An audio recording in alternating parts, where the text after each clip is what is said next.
Madame, bonsoir, monsieur, bonsoir, bienvenue sur Sport Business Africa, merci d'être avec nous. Nous repartons donc aujourd'hui avec la troisième production de cette troisième saison et nous parlons effectivement de football et bien sûr du basketball avec naturellement le NBA All-Stars Game 2020, donc 2020, qui se joue ce week-end même. Mais avant, je vous propose de suivre le sommaire de cette édition et on se retrouve juste derrière. Au sommaire de Sport Business Africa, Actu CAFgate, le football africain dans la tourmente, des dizaines de millions de dollars intraçables, des irrégularités financières, un rapport sur la CAF réalisé par le cabinet PwC et révélé par le New York Times éclabousse les dirigeants du football africain. Bien qu'ayant répondu par un communiqué virulent ayant pour objectif de ternir l'image d'Issa Hayatou, l'ancien président de l'instance, la CAF broie du noir. Focus NBA All-Star Games 2020, le sport business dans toute sa splendeur. Ce week-end a lieu aux États-Unis le NBA All-Star, archétype du sport business et du show à l'américaine. Cet événement est attendu par plus de 15 millions de téléspectateurs aux États-Unis et partout dans le monde, la crème de la crème du basket. C'est ce qui vous attend dimanche 16 février à l'occasion du All-Star Game 2020, organisé à Chicago, très marqué par la mort récente de Kobe Bryant. Dans un accident d'hélicoptère, la Ligue a décidé de changer les règles de ce match prestigieux en hommage à l'ancien joueur des Lakers. Deux Camerounais seront en tête d'affiche. On en parle dans cette édition. Sport Business Africa, c'est aussi vos rubriques habituelles avec un grand quiz sur les Africains évoluant en NBA. Installez-vous confortablement, ça démarre à l'instant.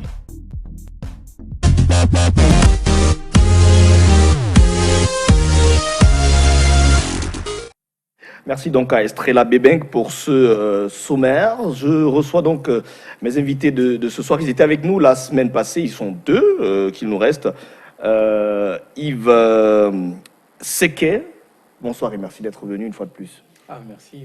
Bonsoir à tout le monde, à tous les téléspectateurs. Je suis ravi d'être là.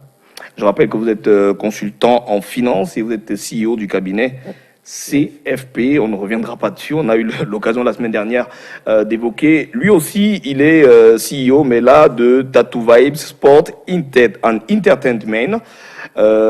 Pierre Tatou Toukoulou, voilà. J'espère que j'ai pas écorché cette semaine. Bonsoir et merci d'être venu. Bonsoir Steve et merci de m'avoir invité.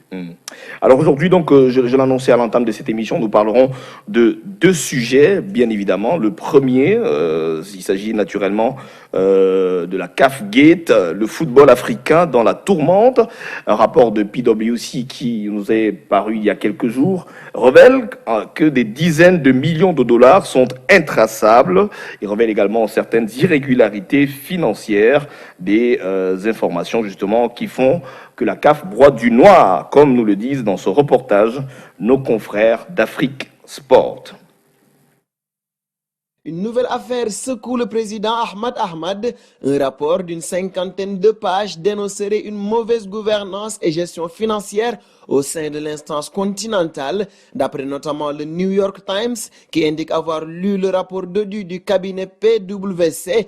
Il s'agirait de possibles abus de pouvoir et des ajustements frauduleux potentiels et l'audit part depuis 2015 où le Camerounais Issa Hayatou était encore président à 2019. Plusieurs documents comptables sont peu fiables, peu dignes de confiance. Le Libérien Moussa Hassan Biliti, membre du comité exécutif de la CAF banni pour 10 ans par la FIFA, a demandé la publication du dit rapport, mais la CAF n'est pas restée muette. Elle précise que les réformes structurelles de la CAF continueront malgré les tentatives de dérailler ce processus par presse interposée.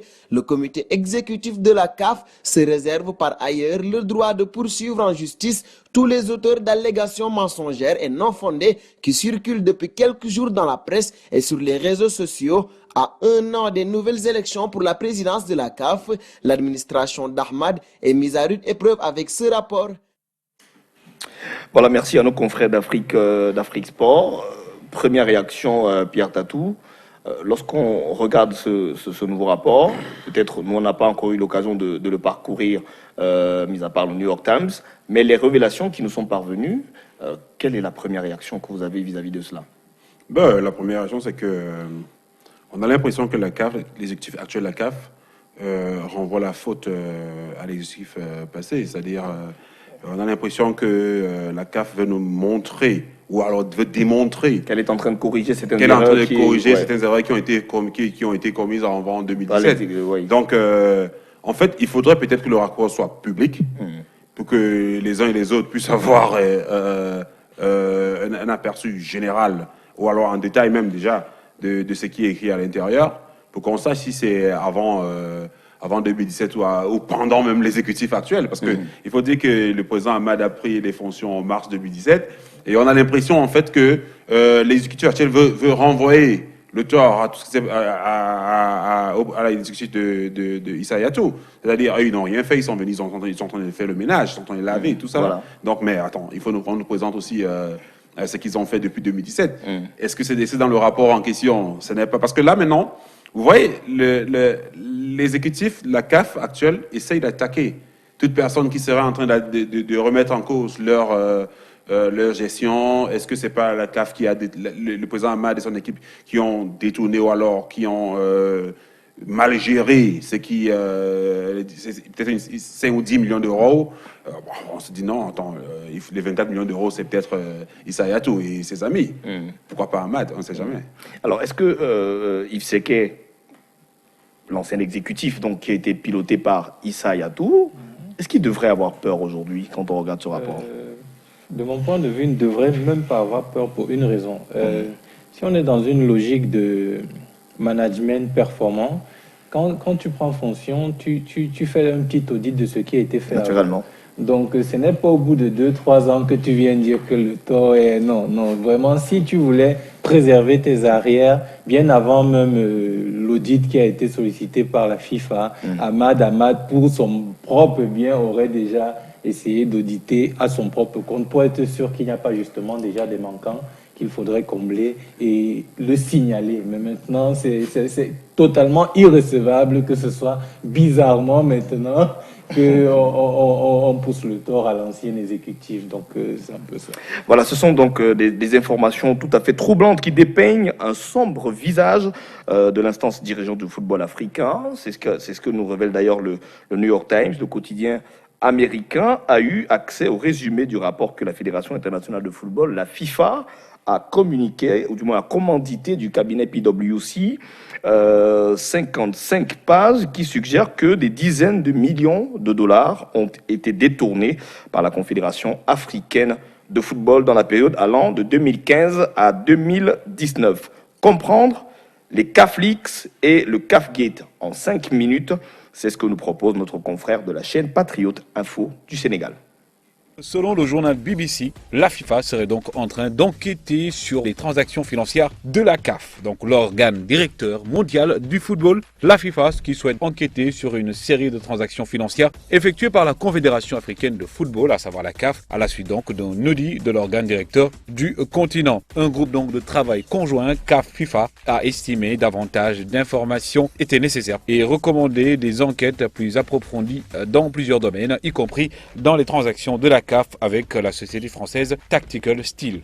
Le pourquoi, déjà. L'accord de 2017 avec Tactical Steel a été remarquable puisque déjà la CAF a annulé une commande de 250 000 $ avec l'entreprise de vêtements de sport Puma pour prendre donc une commande alternative 4 fois plus chère avec Tactical Steel, une entreprise ayant donc des liens avec un proche associé du président de la CAF, Ahmad. Donc comprenez donc ce qu'on veut dire par là, c'est que la CAF a annulé un contrat ou bien une marchandise qui devait provenir de Puma pour aller payer plus cher une autre entreprise pour pouvoir avoir ces mêmes équipements. Et donc les recommandations de la Task Force arrivent après que le mandat de 6 mois du secrétaire général de la FIFA, à savoir Fatma Samoura, en tant que délégué général pour l'Afrique, a pris fin en début de mois. Et Mme Samoura a été nommée à ce poste en août dernier dans le but de contribuer à l'amélioration de la gouvernance du football africain.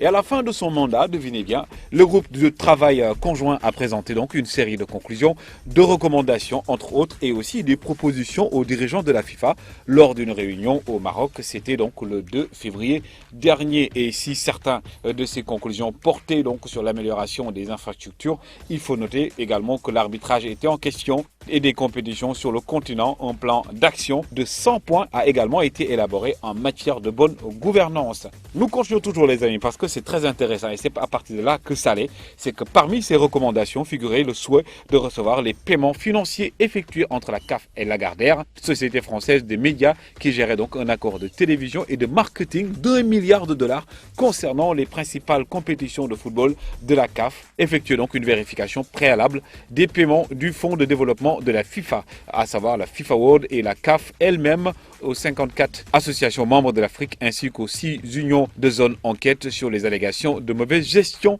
et de détournement de fonds liés au centre d'excellence CAF de Mankomo au Cameroun. Enquête bien entendu sur les virements bancaires potentiellement frauduleux et clarifier donc les circonstances entourant les incidents afin d'exclure toute implication d'initiés et qui, si nécessaire bien entendu, déposer une plainte pénale et engager des poursuites pour assurer le recouvrement des montants volés. Bref, c'est un peu technique pour vous. Mais ce qu'il faut retenir, c'est qu'aujourd'hui, l'accord impliquant donc la société française Tactical Steel et qui a donné lieu à une enquête des autorités anticorruption et dans laquelle Ahmad Ahmad a été interrogé en juin en France figure également sur la liste avec une recommandation de vérifier la valeur du matériel acheté, de vérifier les quantités et la qualité des balles livrées à l'association membre, de procéder aussi à des vérifications préalables des titulaires de comptes bancaires. Et lorsque la BBC a demandé à la CAF pourquoi elle avait donc choisi la société française peu connue, l'instance dirigeante du football africain a déclaré qu'elle s'était adressée à elle et après que les équipements souhaités, football et kits et de paiement n'ont apparemment pas pu être obtenus à temps auprès d'un fabricant local. Le site web de Tactical Steel souligne donc également à son niveau son rôle dans la fabrication et la fourniture d'équipements de gymnastique. Mais peu après qu'Ahmad Ahmad soit devenu président de la CAF en 2017, l'entreprise est devenue un fournisseur clé de la deuxième plus grande confédération de la FIFA. Loïc Gérand, donc alors attaché d'Ahmad Ahmad, est un vieil ami de Romuald Seller, le français propriétaire de Tactical Steel. Aujourd'hui encore, malgré les relations de longue date entre Gérand et Seller, Ahmad Ahmad a lui déclaré sans équivoque à la BBC l'année dernière qu'il n'y avait manifestement aucun conflit d'intérêt pour son organisation. Ahmad Ahmad aussi a précédemment nié tout comportement répréhensible concernant l'attribution du contrat. Rien ne laisse donc penser qu'Ahmad Ahmad ait personnellement profité de l'arrangement, ni le propriétaire de Tactical Steel, Seller, ni l'attaché d'Ahmad Ahmad. Ce qui est sûr, c'est qu'aujourd'hui encore, cette enquête de la FIFA sur les transactions financières de la CAF montre que la corruption est toujours présente, mais aussi la CAF et la FIFA d'abord essaient de voir tout clair parce qu'on se souvient de l'affaire Sepp Blatter, entre autres l'affaire Michel Platini. Le dirigeant Gianni Infantino ne voudrait pas que son mandat soit entaché d'une quelconque corruption et il ne cache pas ses ambitions. Il ne veut pas tomber dans la disgrâce du monde du football, raison pour laquelle Ahmed Ahmad, actuel président de la CAF, lui aussi a montré, selon les informations de BBC, que lui n'est lié en rien, mais en tout cas c'est louche. Pourquoi la FIFA alors aurait demandé qu'une enquête soit faite sur les transactions financières entre Tactical Steel et la CAF? Merci donc à notre ami de Patriote Info du Sénégal. Alors, Pierre Tatou, lorsqu'on regarde justement la situation actuelle avec la CAF, ça revient quand même depuis 2 ou 3 ans, depuis l'élection d'Ahmad Ahmad à la tête de cette confédération. Comment est-ce que vous appréciez justement cette situation? Déjà, il faut dire que depuis mars 2017, tout ce qui vient de la CAF, c'est scandale sur scandale. C'est-à-dire, on a un président qui je pense, sera plus voyagé que son prédécesseur dans une même période définie. Vous avez un président qui s'est substitué au directeur de la communication de la CAF, parce que chaque fois que la CAF doit communiquer, c'est Ahmad Ahmad qui communique. Et finalement, on se demande si c'est pas l'image d'Ahmad Ahmad qu'on vend mieux que l'image de la CAF. Et puis après, à chaque fois, c'était un scandale. C'était, je prends le cas du Cameroun, par exemple. C'était non, il n'y a pas de plan B pour l'organisation de la Coupe d'Afrique. Et 2-3 semaines plus tard, Non, c'est qu'on retire, on retire l'organisation Au Cameroun. au Cameroun. Après, c'est la gestion de la crise qui après a fait problème parce qu'à chaque fois, Ahmad Ahmad renvoyait la faute sur les dirigeants camerounais et on se demandait si la CAF n'avait pas de responsabilité à partager avec le Cameroun. Donc, en gros, la gestion actuelle de la CAF peut susciter des interrogations parce qu'après on se demande mais où est-ce qu'on va avec tout ce qui se passe aujourd'hui. Récemment encore, je crois la dernière fois qu'on était sur ce plateau dimanche dernier, on parlait justement aussi de la CAN. Vous voyez un peu, c'est un peu de trop là. À chaque fois, on organise ça, oui, on va organiser ça, après on change de date, après on annule carrément. À un moment donné, on a même su qu'on on est passé de 16 équipes à 24 équipes sur une décision. C'est une décision comme qui ça. n'était pas rétroactive d'ailleurs. Voilà, après on va vous dire, récemment, ils ont même pensé à annuler le CHAN parce que ça ne rapportait pas de l'argent. On se demande, mais attends, est-ce que à la CAF, les gars, ils ont la tête sur les épaules ou alors est-ce qu'ils sont en mission pour venir se remplir des poches et partir? Je ne vais pas revenir sur les scandales financiers où on voyait le président Ahmad dans un rapport. On a eu le président Ahmad il peut être à Madagascar, à la même période on le trouve à Dakar, à la même période on le trouve en Tunisie. Et puis les pays, il a les frais d'émission pour les 3 missions alors qu'il est dans une seule ville. Dans la même période. Dans la même période, mais il a les frais pour les 3 missions. Les 3 missions. Alors on se demande, est-ce que ça tient la route là-bas en fait? C'est la question qu'on a droit se poser. Est-ce que ça tient la route au niveau de la CAF? Donc honnêtement, ça ne me surprend pas qu'un rapport comme celui-là apparaît aujourd'hui. Il faut y voir plus clair. Alors, le fait que la CAF a aussi été sous administration de la FIFA, c'était quand même inédit. Et ça a été sous Ahmad Ahmad. Sous normalisation, il faut dire. On aime ce thème au Cameroun. Non, on aime tout au Cameroun, normalisation. Voilà.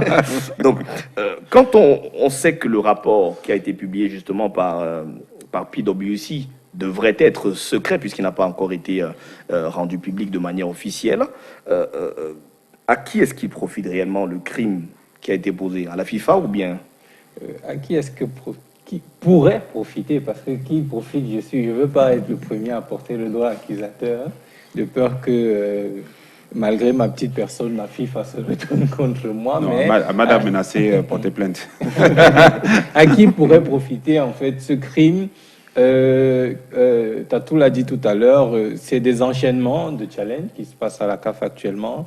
Et effectivement, ça cache des intérêts peut-être particuliers et des parties prenantes dominantes. Actuellement, la FIFA a des exigences vis-à-vis d'une série de compétitions africaines et qui sûrement aimerait voir passer, non pas sous obligation, mais sur, on va dire quoi, une acceptation d'un commun accord, mais visiblement... Sous arrangement. Voilà, sous arrangement. Donc peut-être, je me dis, c'est un moyen implicite de donner un petit coup de pression, de dire, bon, ok, on a des exigences, il faut les laisser passer en douce, comme on dit, comme un petit suppositoire pour que ça passe. Mais j'ai une question qui me revient, qui m'était venue, j'étais encore étudiant, qui me disait, l'oubli est-il volontaire? Il faut qu'on se le dise. Est-ce qu'on décide volontairement d'oublier ou bien... donc tout ça pour dire quoi? Tout ça pour dire que c'est de véritables enjeux qui se jouent et qui ne sauraient seulement se limiter à ce rapport. Déjà qu'il faudrait savoir, est-ce que ce rapport a été inopiné? Parce que je me suis posé beaucoup de questions. Normalement, on laisse toujours le temps à une institution de se mettre en règle avant de mettre de l'ordre avant de venir. Parce que... Avant de venir, mais vu les dégâts, on parle quand même de 55 pages. Ouais. Attends, ça veut dire qu'il y a eu des choses à dire. Oui, il y a eu 55 pages pour 3 ans, pour 5 ans, ou du moins 4 ans. C'est de 2015 à 2019. Donc, je vous laisse imaginer le contenu en détail de ce rapport, mais Tatou là aussi a pris un exemple tout à l'heure. Pour peu que la gestion financière se veut très, très, très irrationnelle, on a parlé d'irrégularité, mais je préfère dire irrationnelle parce que décaisser des fonds pour quelqu'un qui a un seul endroit, mais on décaisse pour 3 endroits, comme je reviens sur ma question, est-ce que l'oubli est-il volontaire? Donc, je laisse aux grands dirigeants d'y répondre. Moi, je préfère m'abstenir. Alors, Tatou, est-ce qu'on ne pourrait pas voir en ce scandale, justement, une manière pour la FIFA de faire asseoir sa superpuissance et de dire, tenez, c'est nous les patrons. Steve, en fait, j'ai une question à me poser aussi. En même temps, pendant que vous posez la vôtre, je pense à une question, peut-être à laquelle je dois répondre en même temps en répondant à la vôtre. La sortie de Daniel Infantino sur le fait de passer de 2 ans à 4 ans Pour l'organisation de la Coupe d'Afrique. Une semaine avant, je crois, 2 semaines maximum. Ouais, 1 ou 2 semaines, une dizaine de jours environ avant la publication du rapport.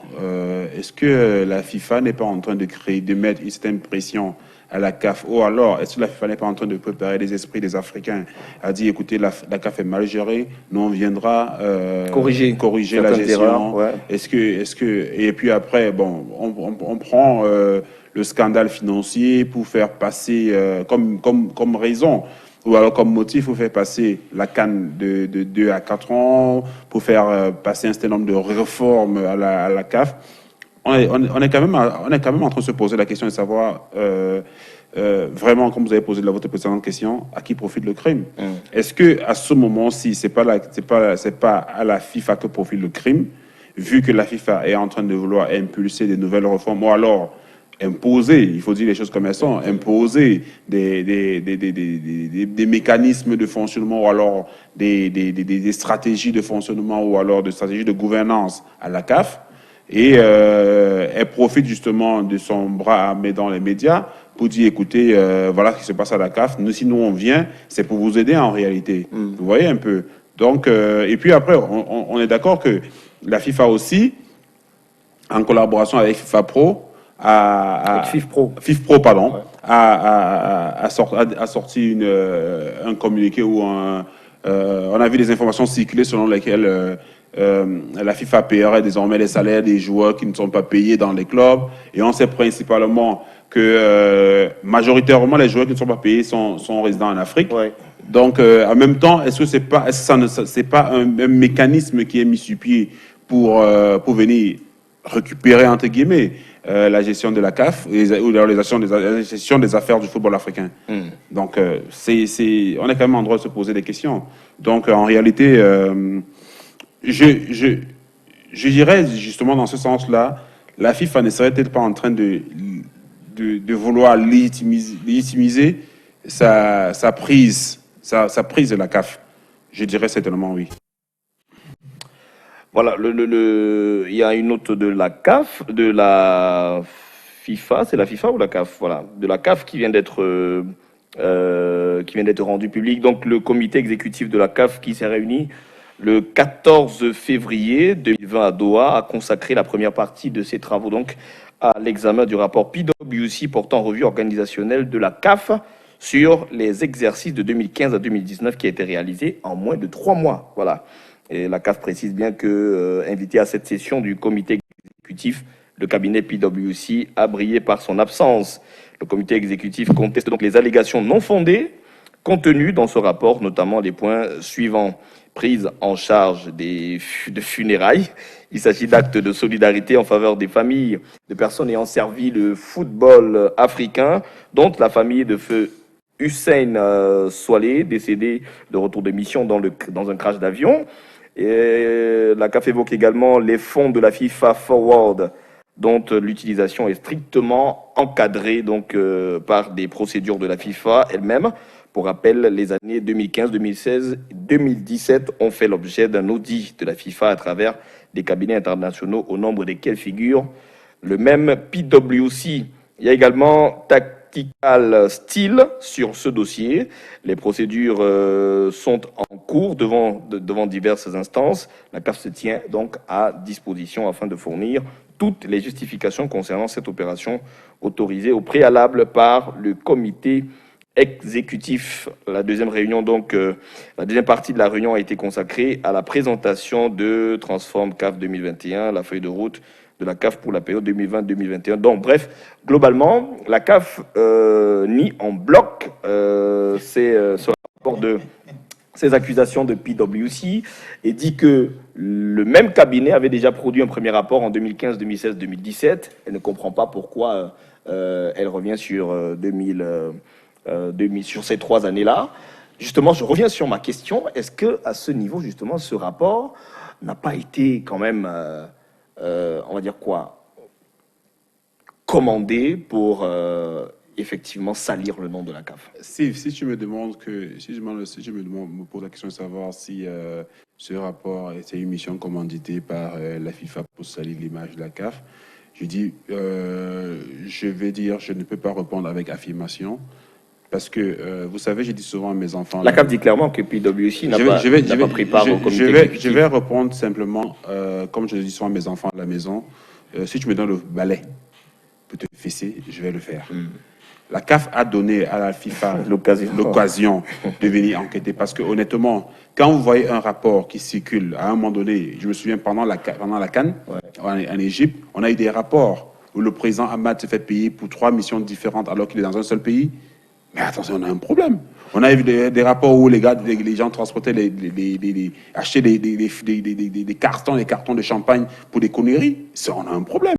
Donc, dites-vous bien que si je vous donne mon argent, et puis après, je ne suis pas satisfait de l'audit, du rapport que vous m'envoyez, il est clair que je viens de faire un audit. Maintenant, si on se rend compte que PwC, peut-être, parce qu'il faut dire, PwC, c'est une grosse boîte. PwC, c'est une très grosse boîte. On ne sait pas, est-ce que ceux qu'on a d'abord envoyés étaient des gens véreux, on ne sait pas. Maintenant, est-ce que ceux qui sont venus faire le travail? Parce qu'il faut dire, les précédents rapports n'ont pas été faits en présence des techniciens de la FIFA, tels que Fatma. Parce qu'ils sont venus faire le rapport, par le passé, sous le contrôle des cadres de la CAF. Mais cette fois-ci, le rapport a été fait sous le contrôle de la FIFA. Vous voyez un peu? Ça veut dire que si Yves va faire un contrôle financier dans une boîte et qu'il travaille en dessous d'un responsable de la boîte, il est clair qu'il soit influencé par X, Y. Mais si il arrive dans une boîte et que le rapport... Il a plein pouvoir. Il a plein pouvoir. À ce moment-là, il est clair qu'il va fouiller, même là où il ne faut pas fouiller. Et il va rendre public. Et d'ailleurs, le rapport, regardez un peu la différence. Ce rapport n'a pas été remis à la CAF. Ce rapport a été remis à la FIFA. Vous comprenez un peu? Par le passé, les rapports étaient remis à la CAF qui pouvaient soit modifier, soit valider et rendre public. Mais cette fois-ci, c'est la FIFA qui a reçu les rapports. Donc, en fait, la CAF où elle est là, le comité exécutif qui est là en ce moment, n'est même pas encore en possession de ce rapport. Exactement. Vous voyez un peu? Donc, dit qu'en contexte ce que PwC a dit, parce qu'il y a 2-3 informations qui ont fuité, on se pose la question de savoir si le jour où le rapport sera rendu public, est-ce qu'il va encore respirer? Non, mais après, si finalement, Yves Sequet, si finalement, sur ces 2-3 points relevés par la CAF, si la CAF avait raison, est-ce que ça ne devrait pas discréditer aussi quand même l'image de PwC qui est réputée mondialement? Discréditer PwC. Vous avez l'habitude de faire des audits. Oui, mais la question, c'est vrai, c'est une bonne question, mais je ne voudrais pas qu'on se focalise là. Moi, ce que je dis souvent à certains de mes clients, c'est que on peut anticiper justement le contrôle en étant nous-mêmes disciplinés financièrement. Donc, il a un peu dit sous une forme de métaphore, sur la métaphore du balai, mais c'était une façon de dire qu'il ne fallait pas attendre 2 audits avant de dire que, OK, notre gestion financière en elle-même n'est pas trop ça. Essayons de nous mettre au niveau. Et je vais remployer les propres mots d'Ahmad. Lorsque il entrait, je pense que l'un de ses mots d'ordre, c'était la transparence. Bon, maintenant, je ne sais pas de quelle transparence donc il s'agissait. Et visiblement, ce n'était pas probablement la transparence financière, mais dans de telles institutions, il faut être focalisé transparence financière, et ce n'est pas le cas. Pour appuyer mes propos, est-ce que vous réalisez que on vous dit qu'on n'arrive pas à trouver des justificatifs où sont partis 24 ou une vingtaine de millions, et tout ce qu'ils ont donné comme raison, c'est... je cite même un peu, on payait en espèces. En espèces.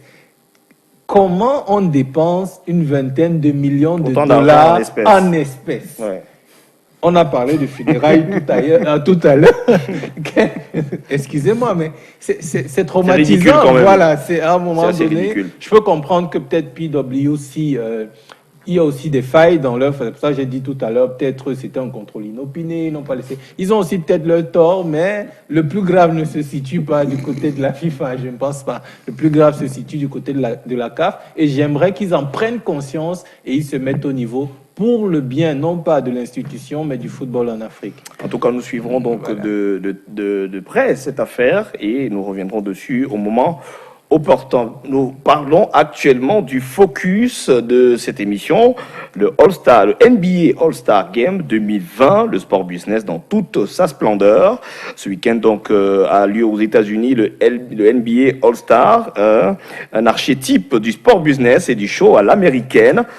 Cet événement est attendu par plus de 15 millions et voire plus de spectateurs aux États-Unis et partout dans le monde. De quoi s'agit-il? On plante le décor justement avec notre confrère de la chaîne Trash Talk. Comment fonctionne le nouveau All-Star Game.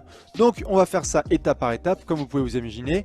Installez-vous tranquillou, on va commencer tout de suite avec la première information principale, qui est donc la fin du duel Ouest versus Est. Ça y est, c'est terminé. Depuis 1951, la NBA qui fonctionnait avec deux groupes très distincts, 12 joueurs d'un côté pour la conférence Est, 12 joueurs de l'autre côté pour la conférence Ouest, il n'y avait pas le moindre mélange qui était autorisé. On avait donc vraiment deux camps très bien définis et surtout une vraie rivalité. On s'en souvient de Larry Bird avec Magic Johnson, on s'en souvient aussi de Jordan avec d'autres petits copains par la suite. Malheureusement, au fil des années, cette rivalité n'a plus trop été la même. On a surtout des fans qui se sont affiliés aux joueurs plutôt qu'aux équipes et aux conférences. Et donc du coup, la NBA a décidé d'agir, notamment après la farce de l'édition 2017. Vous l'avez vu avec quasiment 400 points qui avaient été marqués. Donc, information numéro 1, l'Ouest versus l'Est, c'est terminé. Mais alors on fait comment, Jean-Michel? Eh bien du coup, c'est très simple, on va vous montrer tout de suite. On a des systèmes de capitaines. Alors on vous a pas mis Curry et LeBron pour n'importe quelle raison, vous allez le voir, au capitaine, deux capitaines vont être choisis. Ils vont être choisis avec les votes des fans. Comme on va vous le dire par la suite, les fans qui vont pouvoir voter comme d'habitude sur les réseaux sociaux et sur le site officiel de la NBA afin de pouvoir donner leurs préférences. Les deux capitaines par contre, pas besoin de se prendre la tête, on prend le joueur de l'Est qui a le plus de votes, LeBron, et on prend le joueur de l'Ouest qui aura le plus de votes, Curry. Bon après ça veut pas dire que Giannis Antetokounmpo et James Harden ne vont pas pouvoir les chatouiller, mais on part quand même normalement sur Steph et sur LeBron. On vérifiera tout ça au fil des semaines. Et donc du coup ces deux capitaines vont drafter leur propre équipe, ce sont eux qui vont être un petit peu les coachs, mais surtout les general managers de leur équipe, et ils vont pouvoir choisir le joueur. Mais alors, Jean-Michel, comment on fait pour choisir les joueurs? Eh bien justement, on y vient. Comment faire les équipes? Alors, on prend sa respiration et on va lire tout ça. Sélection parmi 22 joueurs. Alors oui, puisque si vous êtes assez bon un petit peu en mathématiques, vous vous dites il y a 24 joueurs All-Star Game. 24 joueurs, moins les deux capitaines, ça nous donne 22 joueurs. Il y a 10 titulaires comme d'habitude, puisqu'au basket, normalement, sauf changement, on a bien 5 joueurs de chaque côté. Donc du coup, en plus des deux capitaines, il y a 8 titulaires qui seront eux votés. On va y venir sur le système de vote, mais il y aura aussi 14 joueurs qui seront eux nommés par les coachs. On va y venir, vous inquiétez pas, on va le montrer en détail. Mais alors du coup, les deux capitaines pourront choisir parmi n'importe quel joueur de ce pôle de 22 All-Star, puisqu'il n'y aura pas d'affiliation à une conférence. Les mélanges vont être enfin autorisés. C'est pour ça qu'on vous met notamment les exemples ci-dessous. Un joueur comme Stephen Curry pourra par exemple choisir un Joel Embiid ou un Giannis Antetokounmpo ou bien un Kyrie Irving par exemple, puisque même s'ils sont dans la conférence Est, ça y est, les barrières ont enfin été brisées. Et LeBron de l'autre côté peut tout à fait choisir un Kevin Durant, il peut choisir un Kawhi Leonard. Donc du coup, on abandonne complètement cette histoire d'Est versus Ouest, puisque on sait qu'il y avait eu pas mal de déséquilibres. Et puis surtout avec l'été 2017, on a vu beaucoup de transferts de joueurs et la NBA a eu notamment peur que ce soit une grosse branlée, ce qui aurait probablement été le cas. Mais alors du coup, vers quoi ça nous mène? Eh bien ça nous mène à la question suivante, est-ce que le système de vote a changé? Eh bien non, le système de vote il reste inchangé. On a toujours 24 All-Stars avec 12 venant de l'Est et 12 venant de l'Ouest. Mais comment ça se fait? Eh bah oui, justement pour éviter quand même que ce soit n'importe quoi et qu'on ait que des joueurs de l'Ouest, la NBA a décidé de garder ce système là. Donc on aura toujours quand même une grosse bataille au niveau de la sélection à l'Ouest et un peu plus de légèreté à l'Est, comme on va y venir, on vous en fera des apéros complets. Du coup, sur ces All-Stars, il y a bien évidemment les titulaires et les remplaçants. Les titulaires, ils sont choisis depuis l'année dernière sur la base suivante: 50% des votes des fans, 25% des votes des médias et 25% des votes des joueurs. Ça, ce sont pour les 10 titulaires. Ensuite, les remplaçants. Là, nous, on n'a plus rien à dire en tant que fan ou en tant que média ou en tant que joueur s'il y en a qui nous regardent. Pour le coup, les remplaçants, ils sont comme d'habitude nommés par les coachs. C'est souvent un petit peu la grosse bataille. Donc ça, là-dessus, ça n'a pas changé, ou du moins depuis l'instauration du nouveau système l'année dernière, ça n'a pas bougé. Voilà, merci donc pour ces explications sur le nouveau format des All-Star Games.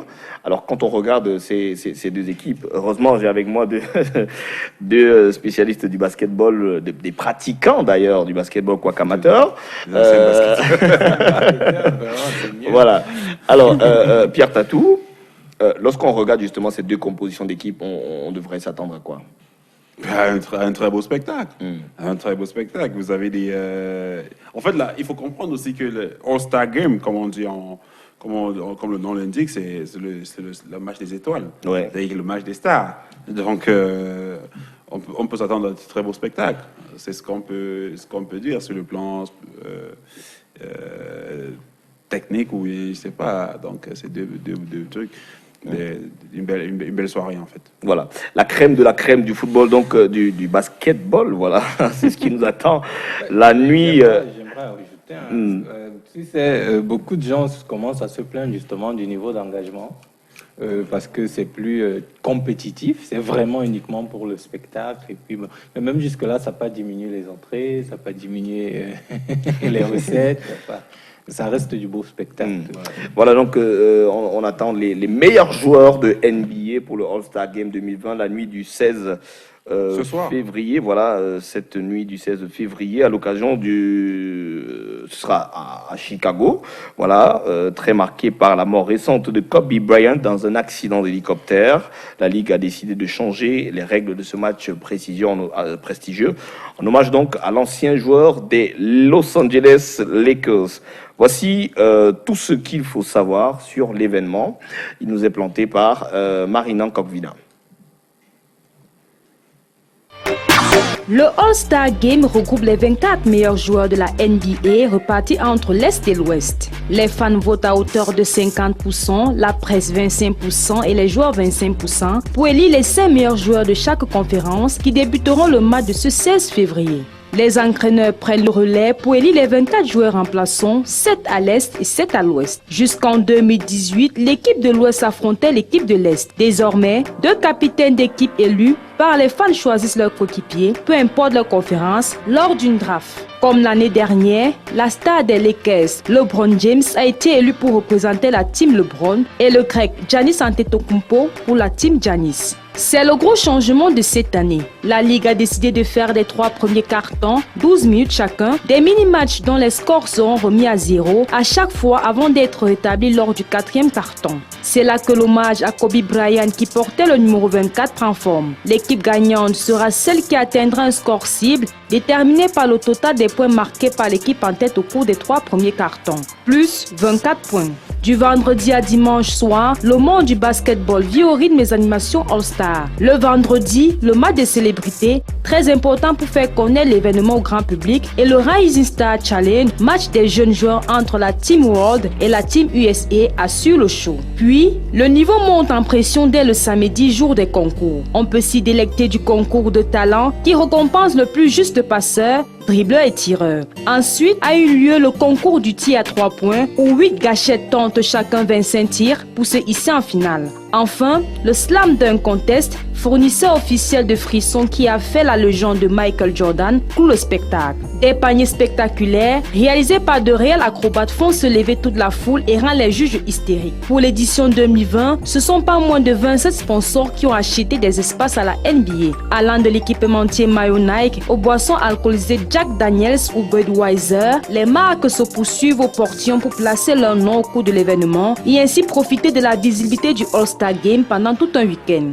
C'est le moment pour les grandes firmes, surtout agroalimentaires, d'affirmer leur autorité sur le marché américain, mais également de renforcer leur image de marque à l'échelle planétaire. Ainsi, chaque sous-événement du All-Star Weekend est représenté par une marque, à l'exception du All-Star Game qui garde son appellation vierge de tout sponsor. Merci donc à Marina Kokvina pour ce reportage. Alors Yves Sequet, qu'est-ce qui aujourd'hui, après tant d'années, fait le succès du All-Star Game, cette compétition? Ou du moins ce grand show, on va appeler ça comme ça. Qu'est-ce qu'il fait? Déjà, il a été très Quand on parle de sport business, Ouais, bien évidemment. il a été très bien pensé. Était très bien pensé parce qu'il regroupe tout ce que les amateurs de sport aiment. Déjà du beau spectacle, mais sous un modèle en 3 jours, parce que c'est ça qui est faramineux.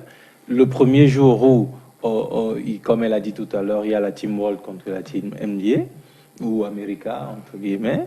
Et le deuxième jour, tu as des concours de dunk, meilleur passeur. Troisième jour, le match proprement dit. Donc, si tu n'es pas friand de match, mais tu es friand de concours, tu de trouves ton compte. Tu trouves ton compte. Donc, ça ne laisse échapper personne. Et le petit mot dit que ce jour particulièrement, c'est même pour tracter ceux qui ne s'intéressent pas vraiment au basket. Parce qu'effectivement, même si tu n'es pas basketteur, parce que c'est du beau spectacle, avec des acrobaties dans les concours de dunk, avec de la technicité dans les concours de shoot et tout ça, tu vas forcément t'intéresser à ce sport. Donc, le modèle en 3 jours et les différents programmes, et ensuite le marketing vraiment boosté qu'il y a derrière. Alors, Tatou, pour la première fois quand même, un pays africain pourra se réjouir d'avoir 2 de ses fils titulaires dans un All-Star Game. Je pense à Siakam et à Joel Embiid. Lorsque, dans un pays comme le Cameroun, ça n'intéresse pas trop je veux dire quoi, le ministère des Sports ou bien la fédération en elle-même, comment est-ce qu'on peut expliquer ça sur le plan... Enfin, le Cameroun aurait dû profiter logiquement de cela sur le plan marketing pour vendre son sport quand même. Je ne sais pas si je devais parler en tant que patriote ou en tant que consultant en marketing du sport. Mais un petit détail que j'aimerais ajouter sur la question précédente. Le vendredi, comme Yves le disait tout à l'heure, si tu n'étais pas intéressé par le basket, tu serais bien intéressé de voir une star de la cuisine, de la musique venir jouer au basket. Donc, il y a cette articulation qu'il a oublié de mentionner, qui draine aussi des foules. Lorsque vous avez vu ça, d'ailleurs, tout à l'heure, vous avez dit « Aïe, en plus, c'est dans ma ville et je ne serai pas là. » En fait, non, c'est pas vraiment dans ma ville, c'est à Chicago, mais moi, je suis pas à Chicago. Mais c'est une ville que j'aime beaucoup. C'est une ville que j'aime beaucoup. J'ai des amis qui y vivent, donc je m'y suis rendu plusieurs fois. Mais pour revenir à la question, c'est embêtant de voir le Cameroun qui produit 2 superstars, Joel Embiid et Pascal Siakam, jouer All-Star Game 2020. Et en fait, la presse sportive n'en parle pas trop au Cameroun. Le gouvernement n'en fait pas écho. La fédération camerounaise de basketball, j'aurais pensé, aurait organisé le viewing party, le watch party, comme on dit souvent aussi, peut-être au palais des sports, ou je sais pas trop, où on invite tous les basketteurs de la ville de Yaoundé ou la ville de Douala à venir regarder nos stars, célébrer nos stars, parce que il faut dire que quand, malheureusement, ou alors heureusement pour certains, quand c'est Samuel Eto'o qui doit jouer une finale de Champions League, vous voyez comment ça cogne, ça gronde, il y a de l'émulation, il y a l'engouement. Mais quand c'est Pascal Siakam et Joel Embiid qui doivent porter haut les couleurs du Cameroun, ça passe inaperçu. Il faut être fan de basket comme nous autres pour en parler, ou bien il faut être technicien de sport pour en parler. Mais ça frise ridicule quand même. Nous, on se pose la question, est-ce que le ministère des Sports est uniquement le ministère du football? Dans ce cas, il faut qu'il y ait un ministère de basket, un ministère de rugby, un ministère de handball. Parce que là, en ce moment, on a l'impression que ces 2 ambassadeurs du Cameroun sont pas assez... valorisés. Sont pas assez valorisés. Moi, je me souviens d'une période où il y a des grands événements comme ça, c'était un haut responsable du Cameroun partait assister à des matchs de football. On a vu Samuel Eto'o inviter des gens, on a vu, mais je parie que si ces gars étaient valorisés au Cameroun, on aurait vu des invitations qui seraient venues pour dire non, monsieur le ministre, monsieur le président de la fédération, venez assister au All-Star Game, tout frais payé. Mais ces gars essayent tant bien que mal de give back, comme on dit, parce qu'il faut comprendre que la politique dans le sport américain, c'est que quand tu réussis, tu dois tendre la main à ceux qui viennent derrière toi. C'est pour ça que tu vois, il y a une politique de give back, back to the community, back to where I came from. Donc, je dois repartir où je suis venu. C'est pour ça que vous voyez, quand les gars signent Le un retour NBA, aux sources, en fait. ils créent des camps de basket qui portent leur nom. Les gars reviennent faire le branding. Ouais. Mais seulement, l'État, l'institution derrière n'accompagne pas. Vous voyez un peu. Moi, je dis encore, on aurait organisé un super grand événement avec les fonds qu'il y a dans les caisses de la fédération ou alors du ministère. On aurait organisé un super grand événement et un watch party qui vraiment aurait parce qu'il y a des Camerounais qui ne savent même pas que ce match se joue ce soir. Il y a des Camerounais qui ne savent même pas que 2 Camerounais vont prendre part à ce match. Pourtant, ce sont des matchs... c'est quand même un événement qui est vu par la moitié des habitants aux États-Unis. C'est quand même un match qui est vu par des centaines de millions de spectateurs à travers le monde. Vous voyez un peu, c'est quand même désolant que cet événement puisse se passer comme ça au Cameroun, alors qu'on a 2 dignes fils du Cameroun qui y prennent part. Alors, rapidement, comment est-ce qu'on peut faire, hein, Yves, pour utiliser, ou du moins, comment est-ce qu'on peut faire en Afrique pour rentabiliser l'image de notre sport, qu'est le basketball, à travers des prestigieux événements comme le NBA? Parce que avoir des Africains, on a un capitaine qui est du Nigeria, on a 2 Africains titulaires, 2 Camerounais, voilà, titulaires. Comment est-ce qu'on peut faire pour capitaliser? Pour capitaliser, je vais vraiment répondre en plusieurs points. Ce qu'il faut d'abord comprendre, peut-être en d'autres mots, parce que Tatou l'a dit en certains mots, c'est que le grand avantage qu'on a dans le principe de valorisation du sport ou bien du sportif, c'est qu'on a dépassé l'étape de reconnaissance. Parce que si on a de tels sportifs à ce niveau, comprenez que le potentiel est déjà reconnu. Et je parle vraiment de sens large, donc ça veut dire que tu n'as plus besoin d'arriver en NBA et dire qu'il pourrait y avoir de bons basketteurs au Cameroun. Je pense que seulement avec Siakam et Embiid, ils savent qu'il y a le potentiel, ils savent qu'il y a des compétences, plus encore la reconnaissance du résultat. Donc ils savent que non seulement il y a le potentiel et les compétences, mais ils sont capables d'apporter des résultats. Donc il manque juste que l'étape de cette valorisation, comme vous dites, et pour maintenant rentabiliser tout ça, je tends toujours à dire que quand on investit sur quelqu'un ou sur quelque chose, quand cette chose ou bien la personne réalise des marges bénéficiaires, en général, elle donne à celui qui lui a donné. Alors, il faut toujours se poser la question, qui a investi sur Siakam, qui a réellement investi sur Embiid? Je laisse le soin aux téléspectateurs de répondre. Maintenant, pour clôturer, c'est peut-être à pas lent, mais des choses sont de plus en plus en train de se faire au Cameroun. Là, j'ai vu ce matin, d'ailleurs, une affiche sur... on va projeter l'événement dans une salle à Douala, le canal Olympia, je pense, oui. Initiative privée. Voilà, initiative malheureusement privée. Et c'est plus parce que Siakam est de Douala et les amis de Siakam ont décidé de... Voilà, et il organise souvent aussi... en collaboration avec la Ligue régionale du littoral. Voilà, donc il y a quand même cette petite mobilisation. Donc, pas à pas, je pense qu'on va y arriver. Est-ce qu'on peut rêver aujourd'hui, pour sortir très rapidement, Tatou, d'un All-Star Game Made in Africa dans les 5-10 années qui arrivent? Ben écoutez, si oui, comment? Ça va se faire, on a foi, il suffit de mettre des bonnes personnes aux places. Et, parce que là maintenant, on a quand même le Team Africa qui joue souvent contre le reste du world, avec des joueurs de la NBA qui sont originaires de l'Afrique, joue contre le reste du monde.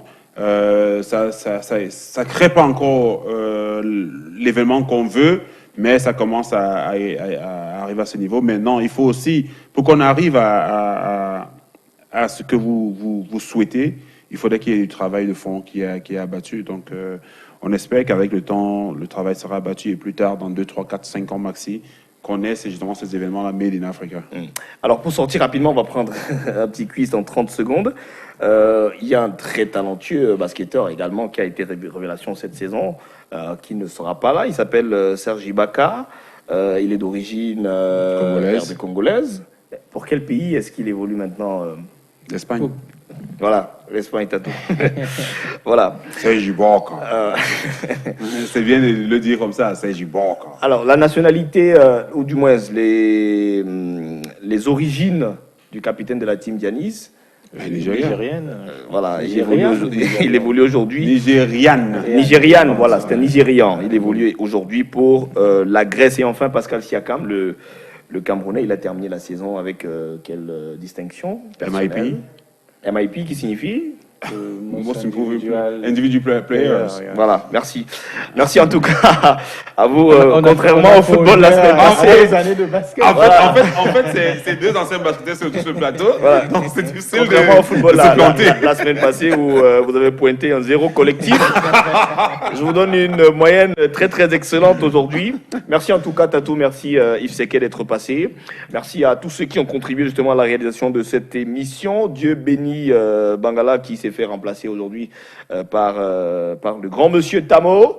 Je veux dire merci également à Francis Languené qui a assuré la production de cette émission et la supervision technique de Julia Ngomo. Merci également au caméraman qui était avec nous. Excellente semaine. Merci à vous aussi qui étiez à la maison, qui nous avez regardé. Retrouvons-nous la semaine prochaine avec le même plaisir. Au revoir.